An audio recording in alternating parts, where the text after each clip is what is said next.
Què tal? Molt bon dia, benvinguts i benvingudes una setmana més a l'entrevista d'aquí, que el grup El Periódico d'aquí oferís totes les setmanes pràcticament a través del canal de YouTube i després a través de la resta de xarxes. Més de 78.000 seguidors i seguidores en conjunt. Un programa que es pot fer gràcies a la part tècnica i de producció del meu amic Albert Llueca. I avui anem a entrevistar, anem a raonar, anem a xerrar un poquet amb la portaveu del blog i coportaveu de Compromís, Àgueda Micó. Àgueda, bon dia. Hola, bon dia. Què Com tal? estàs? Molt bé, molt bé. Un plaer estar així amb vosaltres. Moltíssimes gràcies, igualment. Bueno, candidat a la reelecció del Congrés que a juliol aneu a celebrar amb la proposta també d'Enrique Morera, l'actual president de les Corts, com a president. En un recolzament de referents importantíssims com Vicent Marçà, Maria Josep Amigó, diputada, amiga de bon repòs i Mirambell, i Amadeu Mesquida com a coordinadors. I enfront, en quant al congrés i al debat, estarà Àlex Ruiz. Àgueda, anem a començar, si te pareix, primer del tema de nomenclatura. No? A voltes els valencians i les valencianes li dediquem molt de temps als noms, no? I als símbols i a les banderes. No? En aquest cas, la proposta és passar de bloc a més Compromís. Conta'ns quina és la proposta de la teva candidatura. Bueno, en realitat és una proposta que fa la ponència política i la ponència d'estatuts del Congrés. La veritat és que, d'alguna forma, el que és important és el plantejament que fan des de les dues ponències de fer una refundació del partit. Val? El valencianisme polític, al llarg dels anys, cada X temps, ens repensem, fem canvis i intentem sumar a més gent. No?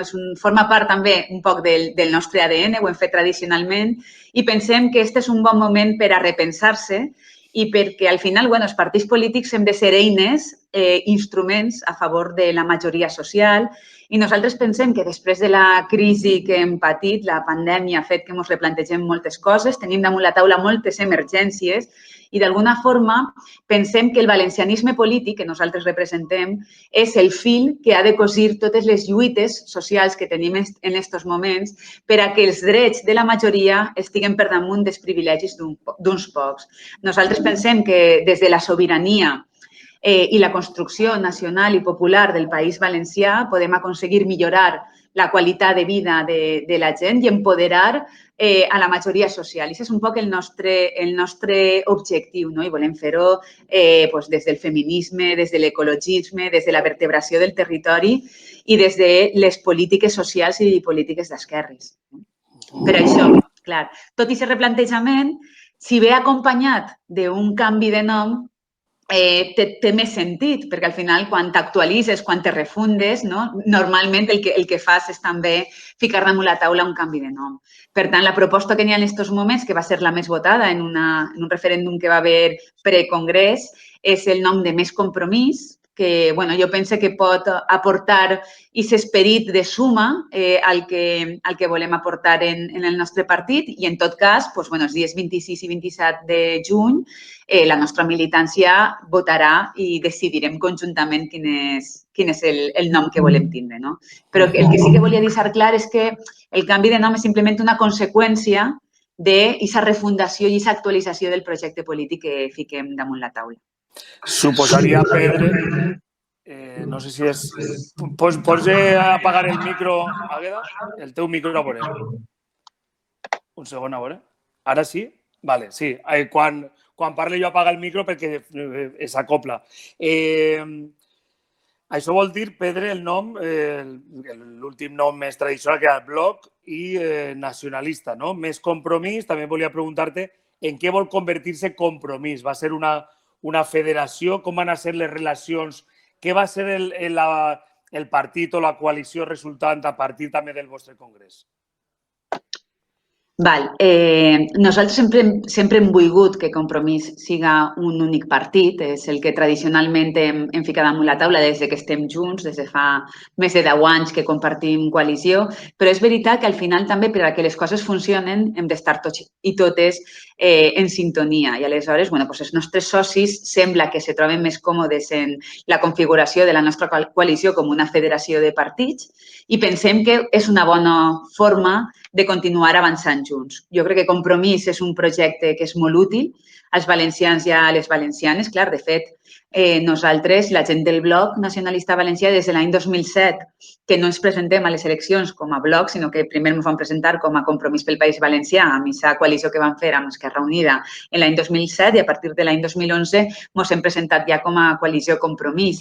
Per tant, és una aposta ferma que fem tota la gent del bloc per a vertebrar el nostre valencianisme a través d'esta coalició de la que formem part i que tan bé està fent al govern i a les institucions i a molts ajuntaments del País Valencià i aquesta és la nostra aposta. Per tant, si la federació és un lloc d'arribada i de trobada, doncs una vegada passi el nostre congrés s'assentarem amb els nostres sòcies i socis de coalició i parlarem d'aquesta federació.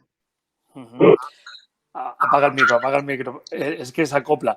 Això vol dir que seria més Compromís dins de Compromís, no? Sí, aquesta seria la qüestió, que en realitat, com vegeu, és una aposta ferma per la nostra coalició. Si és que al final és el que vos comente, que des de l'any 2007 que es van presentar com a Compromís pel País Valencià i després des de l'any 2011 que cap a fora, la societat valenciana, la gent que ens vota i que se sent estimada i se sent propera al nostre projecte polític ens veu com a un projecte polític de compromís. Per tant, pense que té tot el sentit del món que nosaltres també apostem per això. Es perdria la part o la nomenclatura nacionalista. Per què fugir d'un terme històric, la unitat del poble valencià primer, després Bloc Nacionalista Valencià? El terme nacionalista sempre ha sigut una bandera. Vol dir que aneu cap a un esquema on es posa l'accent en l'esquerra social, en la part social del partit?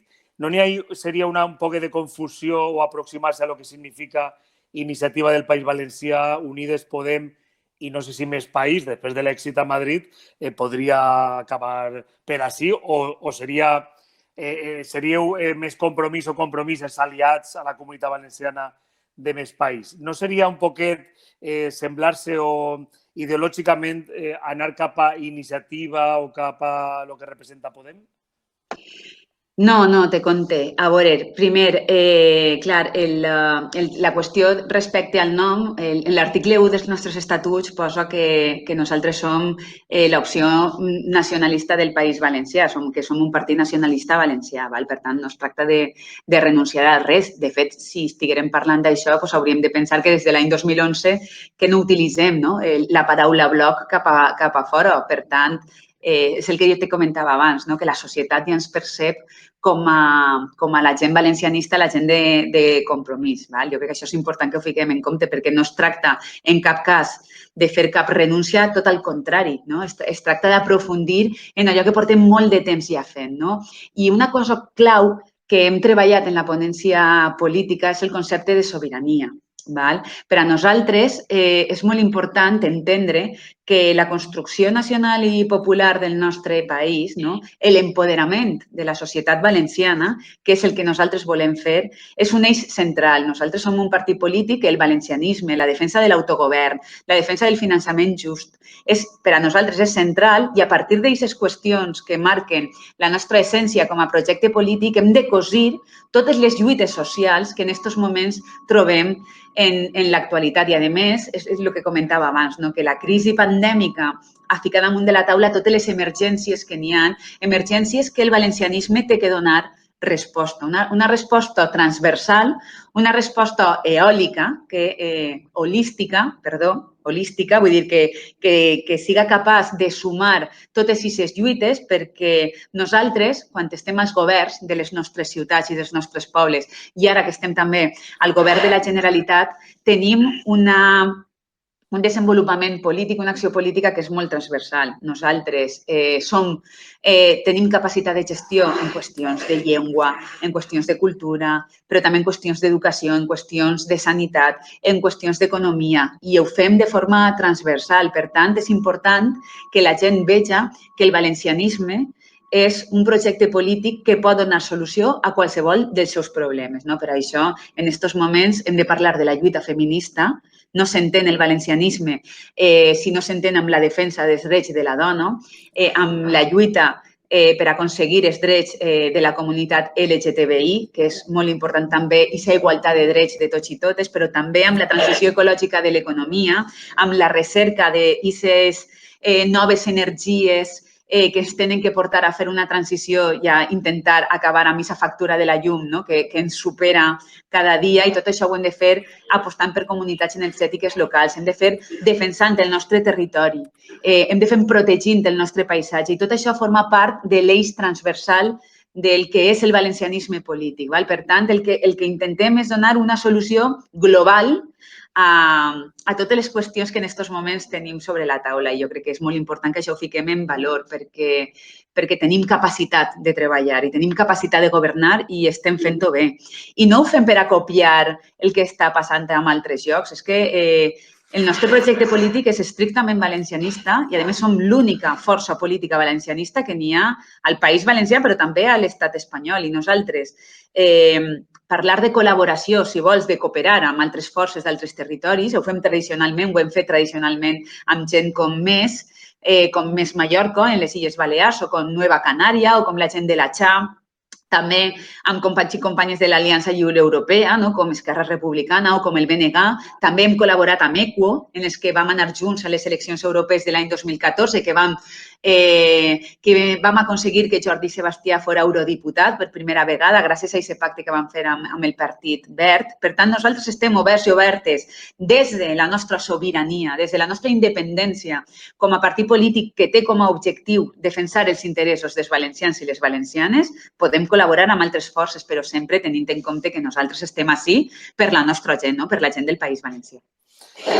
D'acord. N'hi ha una bretxa entre els joves del bloc i les generacions anteriors en este congrés. Per què dos candidatures, dos maneres de veure el futur de lo que ara és Bloc Nacionalista Valencià i que podria ser més Compromís? Quina és aquesta dicotomia entre la vostra candidatura i la d'Àlex Ruiz? A veure, en tots els partits polítics sempre trobem diferents opcions i diferents sensibilitats, i nosaltres tenim també corrents interns, vull dir, els partits som organismes vius i, a més, està molt bé que n'hi hagi discrepàncies perquè no tots i totes hem de veure de la mateixa manera la nostra organització, igual com ens passa quan governem, igual com ens passa en la nostra pròpia família moltes vegades, que també hem de negociar cada dia a casa. Jo amb la meva filla faig una negociació contínua i constant. No, però crec que és una cosa sana i que nosaltres des del valencianisme polític i la gent del bloc ho vivim amb molta naturalitat i amb molta normalitat. Hem tingut en altres congressos també diverses candidatures. Jo, personalment, per la part que em toca, estic intentant construir una candidatura d'integració en la que càpiga molta gent, conforme tu has dit, des del punt de vista generacional, que conjugue a gent amb molta experiència en el partit, persones, ja ho has dit abans, com Enric Morera o com Maria Josep Amigó, que porten molt de temps ja treballant en el valencianisme polític, però també persones que venen de Joves PB, que estan fent molt bona feina i que tenen molt que aportar a aquesta organització, i també vull que n'hi hagi una vertebració del territori en la meva candidatura. Per això n'hi ha gent des de Vinaròs fins a Elx que formen part polític que vol ser integrador i que vol comportar una visió molt ampla del que és el partit. I de veres que la democràcia interna fa que puguen haver altres opcions. Jo estic encantada i crec que sempre és bo que puguem parlar i que puguem debatre, tenint en compte que, en últim terme, tots i totes som companys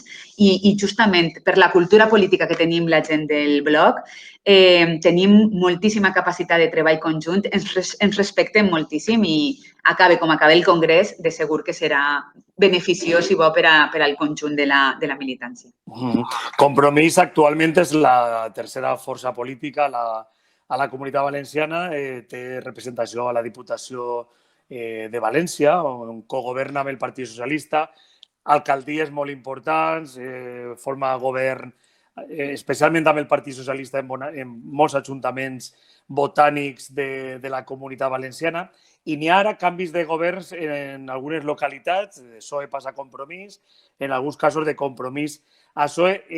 Jo he notat en aquesta legislatura ja una certa fricció en alguns municipis entre PSOE i Compromís. La pregunta és si, ja sé que parlar a dos anys vista és política ficció, però seria factible que a partir del 2023, després de 8 anys de governs botànics a la Generalitat, Diputació, en molts ajuntaments, poguera obrir-se el camp de pactes amb altres formacions que pràcticament només va quedar com a una opció real el Partit Popular, o el Partit Popular va continuar sent un partit amb el que és impossible pactar i governar?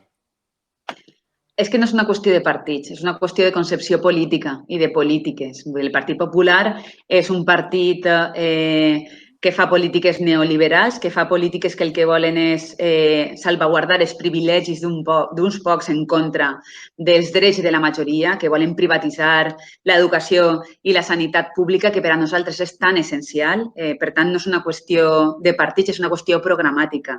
Per tant, els partits del Botànic estem condemnats i condemnades a entendre's i a estar junts i juntes.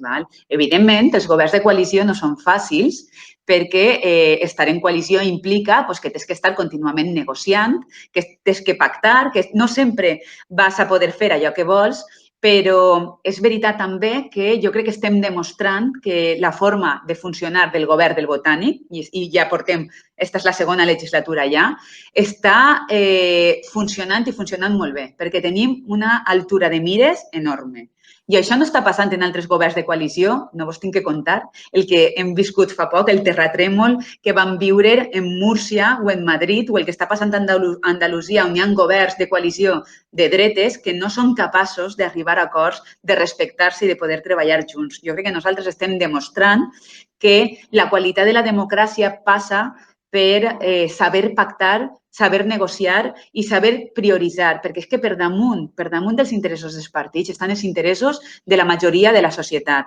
I la gent del bloc i de Compromís ho tenim claríssim. Nosaltres volem construir el nostre país, volem construir-lo socialment i volem que qualsevol persona, vinga d'on vinga i tinga la situació econòmica, personal o laboral que tinga, puga viure lliure en este país i que puga desenvolupar-se. I la felicitat del dia a dia, el poder tindre aquests serveis públics de qualitat, com l'educació i la sanitat, que per a nosaltres són essencials, això forma part del nostre ADN i per això pensem que haurem de treballar molt els partits del Botànic i també a nivells municipals, malgrat que, evidentment, sempre n'hi ha discrepàncies, és que això és obvi. Vull dir, ens passa a tots i a totes, em passa a mi a casa, que sempre estic negociant amb la meva filla. Tenim una coalició de govern, la meva filla i jo. El meu marit es porta millor. És broma. Vull dir, ens passa a tots i a totes, no? I el que sí que necessitem, i això és una cosa que al Partit Socialista li hem de reclamar, és més cultura de coalició. El Partit Socialista té que aprendre a que no governen sols, independentment de que ells puguen tindre una alcaldia o puguen tindre la presidència de la Generalitat, però estem cogovernant, estem compartint les decisions i les competències i els governs de coalició els hem d'enfortir. I jo crec que si fem les coses bé podem tindre Botànic per a molts anys i és molt necessari, després d'aquestes majories absolutes del Partit Popular que van fer tant de mal al nostre país, poder reconstruir-se socialment, poder protegir el paisatge, protegir el territori, poder també construir-se socialment, construir-se identitàriament, protegir la nostra llengua, la nostra cultura pròpia i fer-ho des de la pluralitat i fer-ho des de la defensa d'allò comú de tots i totes. Jo crec que és la nostra responsabilitat fer-ho i que ens entendrem sí o sí amb la gent del Partit Socialista. Oltra, que ha sigut la cara visible de Compromís, candidata a 2 voltes. N'hi ha un debat, o preguntar-te l'opinió també, és de veres que 2 anys és difícil trobar una resposta que siga un supertitular periodístic, no? Però Oltra, penses que ha d'haver o n'hi ha un debat respecte a que siga la cara visible de Compromís a partir de les pròximes eleccions autonòmiques? És el moment de que més Compromís o actualment el Bloc Nacionalista col·loque a una persona de la formació, puga ser Vicent Marsà, per exemple, el candidat a les eleccions autonòmiques? Penses que Oltra pot ser fora una bona candidata, igual que Enric Morera, que t'acompanya en la candidatura per a l'alcaldia de València? Joan Ribó suposadament no repetís. Bueno, massa coses estàs suposant. No sé, no sé si és moment de parlar de llistes electorals o de lideratges electorals perquè, bueno, en aquests moments nosaltres anem de cara a un congrés que el que volem és repensar-se i debatre quins són els nostres objectius i què volem aportar-li a la societat, el nostre present i el nostre futur com a projecte polític. Jo crec que quan arribi el moment caldrà que mirem quines persones han de liderar els diferents espais de Compromís, però jo ja te puc avançar que hi ha una cosa important en Compromís, és que tenim molts lideratges plurals de gent que està fent-ho molt bé en les institucions i que jo crec que això farà que, siga com siga, el que acabem decidint conjuntament entre tots i totes, anem a tindre bons candidats i candidates per a tot l'espectre electoral, ja siguin ajuntaments, ja siguin govern de la Generalitat, ja siga Madrid, etc. Per tant, jo crec que tenim un bon grapat d'homes i dones potents que de segur ens permetran poder afiançar el nostre resultat electoral. Resposta de manual, Resposta de manual. Però jo havia d'intentar-ho. Per a finalitzar, una pregunta també de Compromís a Madrid, que va tindre en les anteriors eleccions un gran èxit quan anà amb Podemos, després amb el pacte amb Més País, no per anar amb Més País, però la circumstància de la repetició electoral, va suposar un únic diputat, Joan Baldoví. Per cert, aquí les enquestes que fem des del periòdico d'aquí es situen bé per a possible substitut de Joan Ribó. Està Baldoví, està Mònica Oltra, Pere Fuset, més o menys per aquest ordre. Enric Morera, per cert, va finalista, va últim. Però, bueno, heu de decidir vosaltres, no una enquesta. Però sí és de veres que m'agradaria preguntar-te, jo he sigut crític sempre que he tingut ocasió de reflexionar sobre el paper de Compromís a Madrid, un partit, l'únic partit d'estricta obediència valenciana, no té ningú li mana des de Catalunya o des de Madrid o des d'altre lloc.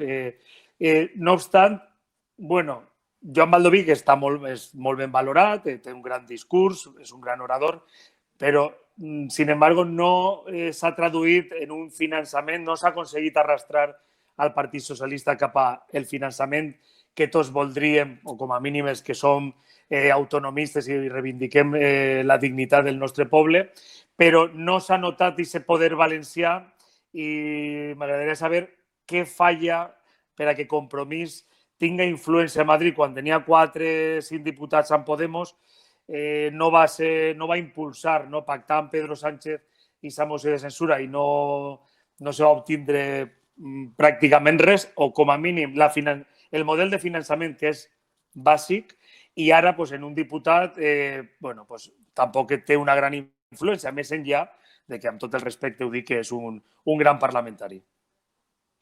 Sí, és una reflexió que cal que ens fem els valencians i les valencianes, perquè, clar, al final, realment que tot el pes del valencianisme o de la defensa dels interessos valencians l'haja de portar a terme un únic diputat, Vull dir, crec que és una reflexió que ens hem de fer, perquè és que n'hi ha més diputats i diputades valencians a Madrid. Per tant, jo crec que la pressió i la reivindicació dels interessos valencians hauríem de fer-la tots i totes, la gent que votem en les eleccions generals, als partits polítics que tenen representació valenciana en Madrid. I no només Compromís, perquè és una equivocació que siguem només nosaltres els únics que puguem fer aquestes reivindicacions. Nosaltres aquesta feina la fem i la fem molt ben feta, però és veritat que quan hi ha eleccions generals, n'hi ha molts votants que ja ho van veure en les últimes eleccions generals, les d'abril del 2019, abans de la repetició electoral, on nosaltres es vam presentar com a Compromís. Ahir no anàvem ni en Podem ni en Mas País, anàvem només com a Compromís, val?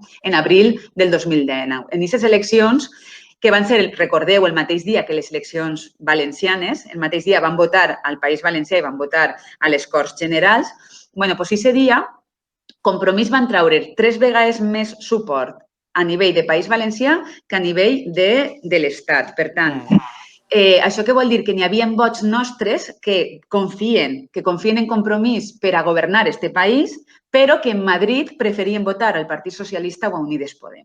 ¿Vale? Entonces, lo que haurem de fer és reflexionar per què n'hi ha persones que pensen que el paper a Madrid l'han de jugar partits estatals quan aquests partits estatals, quan arriben a Madrid, no defensen els interessos valencians, defensen els interessos del seu partit i fan el que diu Ferraz i fan el que diuen les seues direccions nacionals de l'Estat.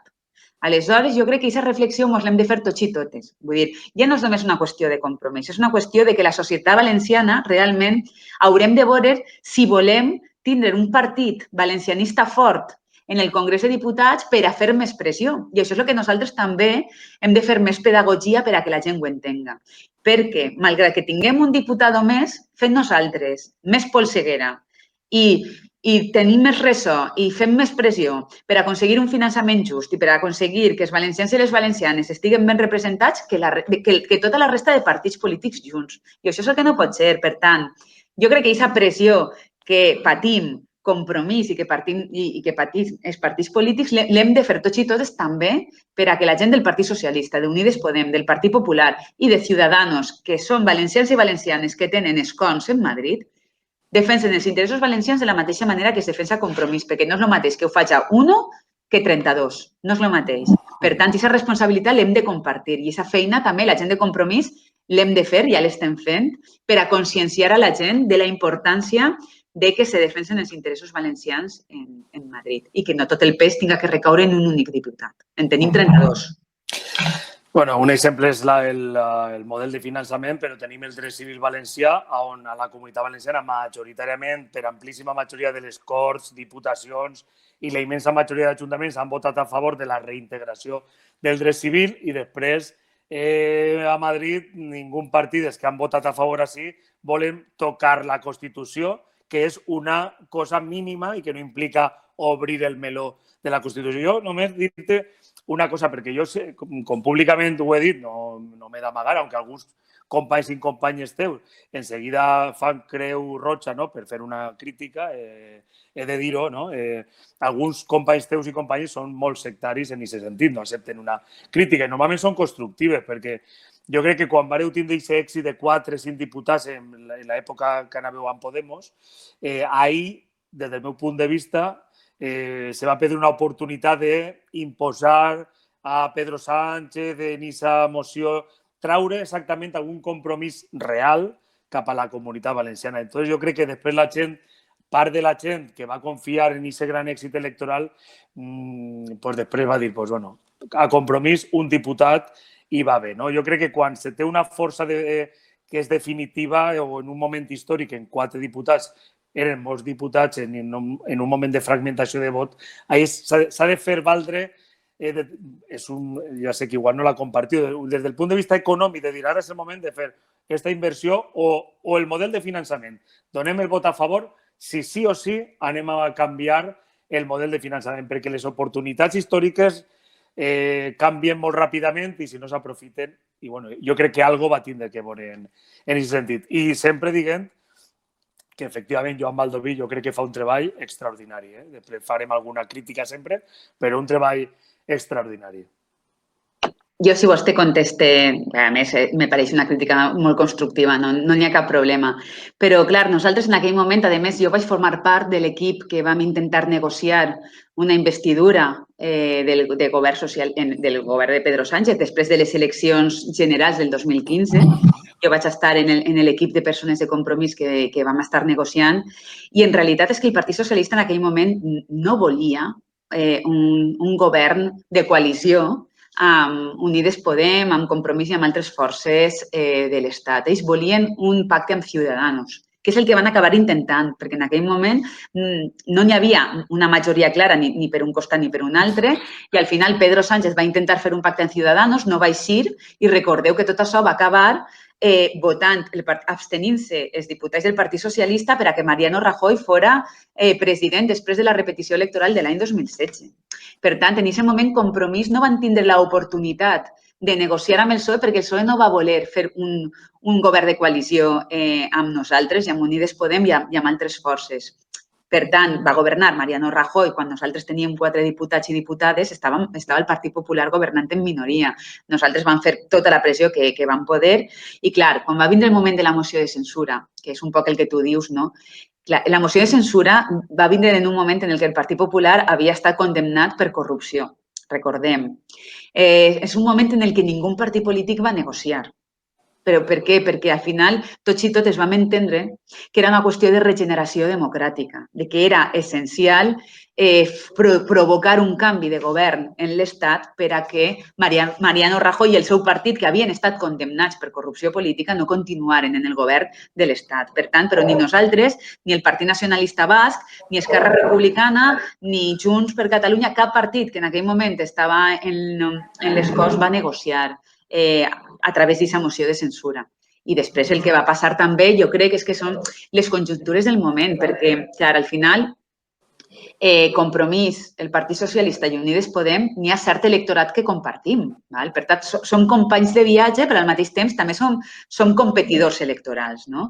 I aleshores, clar, quan governem i quan el Partit Socialista té la possibilitat de governar, que és el que va passar a l'Estat, molts votants que poden ser d'Unides Podem o que poden ser de Compromís pensen que reforçar aquest govern del Partit Socialista, aquest vot útil que diguem, que ha passat tradicionalment, no només al País Valencià, a Catalunya passa moltes vegades i des de la ciència política s'estudia molt el vot dual que n'hi ha moltes vegades a nivell electoral, també s'ha passat factura a nosaltres. Jo crec que la gent no ens va penalitzar quan en les eleccions generals del 2019 va votar més a Unides Podem o al PSOE. Jo crec que en aquell moment, i recordem que ja havia aparegut l'extrema dreta, van pensar que la gent d'esquerres del País Valencià va pensar que era més important reforçar al Partit Socialista o a Unides Podem per a que lluitaren contra l'extrema dreta que no defensar els interessos valencians. La pregunta que es va fer la gent en aquest moment quan va anar a votar va ser qui pot lluitar més contra l'extrema dreta? Qui pot fer-ho millor contra Vox?